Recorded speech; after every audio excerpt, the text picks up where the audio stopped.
ಬೇರೆ ಬೇರೆ ಪ್ರದೇಶಗಳನ್ನೆಲ್ಲ ಸುತ್ತದ್ನಂತೆ. ನೀವು ಈಗಷ್ಟೇ ನೋಡಿದ್ರಲ್ಲ ನಮ್ಮ ಪುಟಾಣಿಗೆ ಎಷ್ಟು ಪ್ರಶ್ನೆ ಬಂದಿತ್ತು ಅಂತ. ಹಾಗೆ ಇವನಿಗೂ ಸಿಕ್ಕಾಪಟ್ಟೆ ಸಂದೇಹಗಳು ಬಂತಂತೆ. ಆದರೆ ಇವನು ದೊಡ್ಡ ಮನುಷ್ಯ ಅಲ್ವಾ, ಹೀಗಾಗಿ ಮರಳು ಭೂಮಿಯಲ್ಲಿ ನೀರೇ ಇರಲ್ಲ, ಹಿಮಾಲಯದಲ್ಲಿ ನೀರು ಹೆಪ್ಪುಗತ್ತಿದೆ, ಬ್ರಹ್ಮಪುತ್ರ ನದಿಯಲ್ಲಿ ಯಾವಾಗಲೂ ಪ್ರವಾಹ ಆಗಿ ಭೂಮಿನ ಮುಳುಗಿಸ್ತಾನೇ ಇರುತ್ತೆ. ಆ ದೇವರಿಗೆ ಬುದ್ಧಿನೇ ಇಲ್ಲ, ಪ್ರಕೃತಿನಲ್ಲಿ ಸಮತೋಲನೆ ಕಾಪಾಡೋಕ್ಕೆ ಬರಲ್ಲ ಅಂತ ಬೈಕೊಂಡಂತೆ. ಹಾಗೆ ಮುಂದೆ ಸಾಗುವಾಗ ಆಯಾಸ ಆಗಿ ವಿಶ್ರಾಂತಿ ಪಡೆದುಕೊಳ್ಳೋಕ್ಕೆ ಅಂತ ಒಂದು ಮರದ ಕೆಳಗೆ ಕೂತ್ಕೊಂಡಂತೆ. ಹಾಗೆ ತಲೆ ಎತ್ತ ಮೇಲೆ ನೋಡಿದ್ರೆ ದೊಡ್ಡ ಮರದಲ್ಲಿ ಪುಟ್ ನಲ್ಲಿಕಾಯಿ ಬೆಳೆದಿತ್ತಂತೆ. ಹಾಗೆ ಪಕ್ಕದಲ್ಲಿ ನೆಲದ ಮೇಲೆ ತೆಳ್ಳಗಿರೋ ಬಳ್ಳಿಲಿ ದಪ್ಪು ಕುಂಬಳಕಾಯಿ ಇತ್ತು. ಮತ್ತು ಆ ದೇವರ ಪೆದ್ದತನ ನೋಡಿ ನಗ್ತಾ ಮಲ್ಕೊಂಡಂತೆ. ಅಷ್ಟರಲ್ಲೇ ಮೇಲಿಂದ ಒಂದು ನಲ್ಲಿಕಾಯಿ ಅವನ ತಲೆ ಮೇಲೆ ಬಿತ್ತಂತೆ. ತಕ್ಷಣ ಗಾಬರಿಯಾಗಿ ಇದೇ ಮರದಿಂದ ಏನಾರ ಕುಂಬಳಕಾಯಿ ಬಿದ್ದಿದ್ದರೆ ಅಂತ ಅಂದ್ಕೊಂಡಂತೆ. ದೇವರನ್ನ ಬೈಯೋದು ಬಿಟ್ಟು ಕೈ ಮುಗಿತಾನಂತೆ. ನಮ್ಮ ಭೂಮಿ ಮೇಲೆ ಇರೋ ವೈಚಿತ್ರಗಳನ್ನು ನಮ್ಮ ಬನಶಂಕರಿ ಪ್ಲೇ ಹೋಮ್ ಮತ್ತು ನರ್ಸರಿ ಮಕ್ಕಳು ಮುಂದಿನ ಹಾಡಿನಲ್ಲಿ ಹಾಡಿ ಕುಣಿತಾರೆ. ಎಲ್ಲರೂ ಆನಂದಿಸೋಣ ಬನ್ನಿ.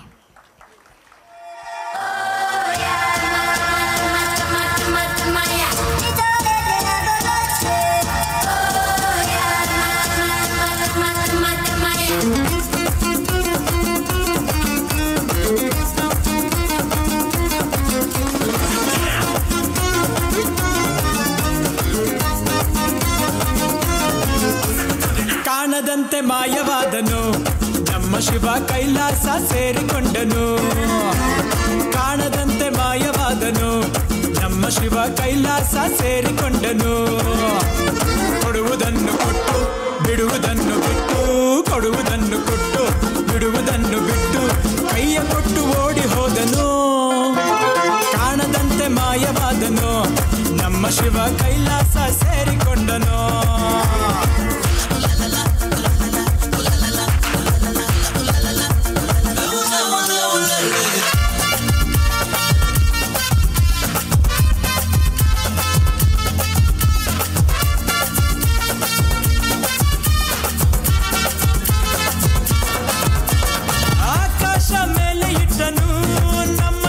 ಪಾತಾಳ ಕೆಳಗೆ ಬಿಟ್ಟನು. ಆಕಾಶ ಮೇಲೆ ಇಟ್ಟನು ನಮ್ಮ ಶಿವ, ಪಾತಾಳ ಕೆಳಗೆ ಬಿಟ್ಟನು. ನಡುವೆ ಈ ಭೂಮಿಯನ್ನು ದೋಣಿಯಂತೆ ತೇಲಿಬಿಟ್ಟು ಕಾಣದಂತೆ ಶಿವ ಕಾಣದಂತೆ ಮಾಯವಾದನು. ನಮ್ಮ ಶಿವ ಕೈಲಾಸ ಸೇರಿಕೊಂಡನು.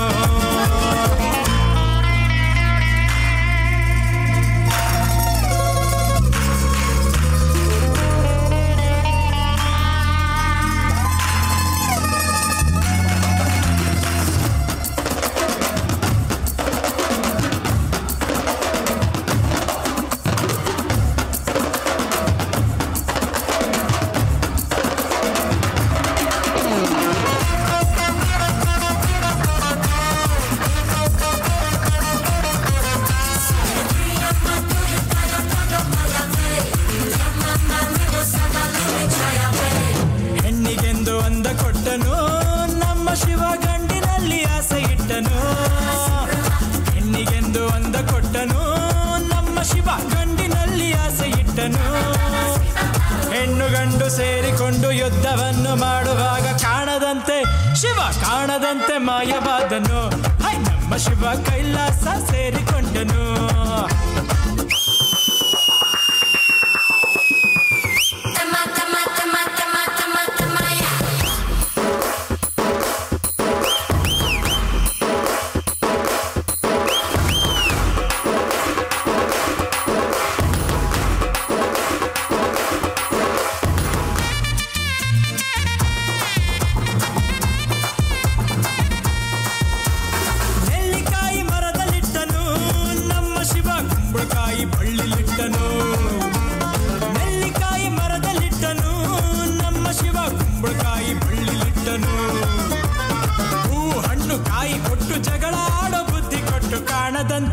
ಶಿವ ಕಾಣದಂತೆ ಮಾಯವಾದನು ನಮ್ಮ ಶಿವ ಕೈಲಾಸ ಸೇರಿಕೊಂಡನು.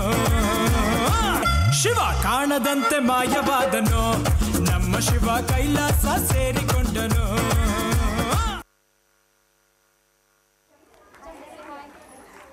Amesh, Ananya Pradosh, Nitin, Mishita, say hi, Sarvek, Ananya Srikanta, Divith, Manvitha M, Parin, Ravi, Maurya, Devanshi, hi, say hi, ದಕ್ಷ್,